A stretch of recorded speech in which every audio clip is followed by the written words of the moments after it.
It is time now to ask the expert. Here to answer your questions live on the air is Brett the vet. Okay, our first question is from Vera in Phoenix. We have neighbors with many dogs, so ticks are hard to keep off my dog. What can I use? Well, Vera, oh, cute. So, Vera, that's a two-prong approach, I'd tell you.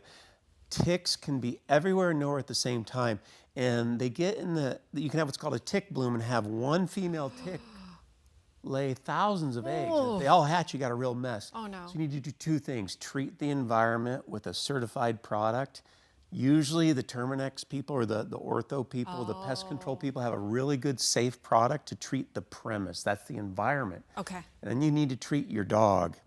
You need to treat your dog with there's several over-the-counter medications, and then there's several really good prescription-only medications that we sell that can stop that life cycle of ticks. The most important thing isn't really the tick itself, but it's the infectious diseases that those ticks here in Arizona can transmit. Yeah. So, Vera, I think the other take-home message is if your dog is sick for any reason, just remember the ticks, see your vet. There's an easy fix for those diseases if you, God forbid, you get one. Yeah, you got to stay on top of it. All right, Sam in Phoenix says, our dear Ruby is 21 years old. No Wow. Way. When we travel, it's always a choice between taking her in her carrier, she's not a fan of the car, or leaving her to be fed by friends and be alone the majority of the day. Both seem to stress her out. Is one less stressful? Well, I hope you guys don't have to travel too much. And that's, first of all, 21 is That's fantastic. Amazing. It's an amazing win. Yes.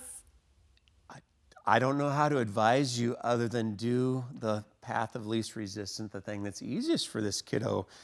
Traveling for 20 years is stressful. So yeah. Maybe leave at home. Yeah, travel separately. Yeah. I'm just kidding. Don't do that. But they love her so much, I'm sure. Yeah, whatever you're doing is working. So, right.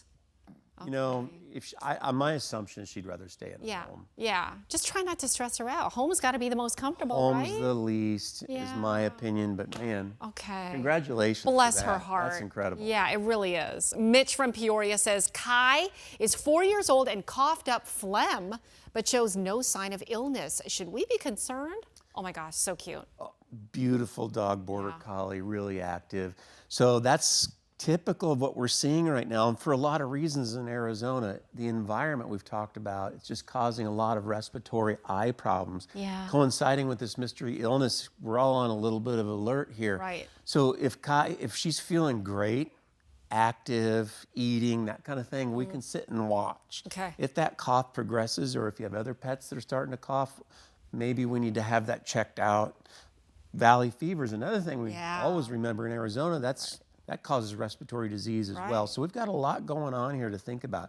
Mostly if Kai's not feeling well, not eating, have her checked or him checked. And better be safe. Yep, and look for all those things. Adorable, Mitch. Okay, Olivia from Phoenix says, one of my dog, Boston's eyes has been watery with some discharge. Is it allergies or could it be a bigger issue? Here we go again. Allergies this time of year. This seems to be a big problem. I know. It keeps coming up and up. So we see it a lot, and I'm blaming allergies for most of those. Okay. And we've always, with the caveat that some of these eye diseases, if you don't use simple saline wash or simple allergy eye drops and those aren't working, there might be something more serious, and that's when you want to come see your veterinarian to make sure that it's not a different type of condition altogether. Yeah, when in doubt, see the vet. Yeah. Okay, Brett, you're always so great. Thank you. Thank you. And thanks to our viewers who texted us and with the cute pictures.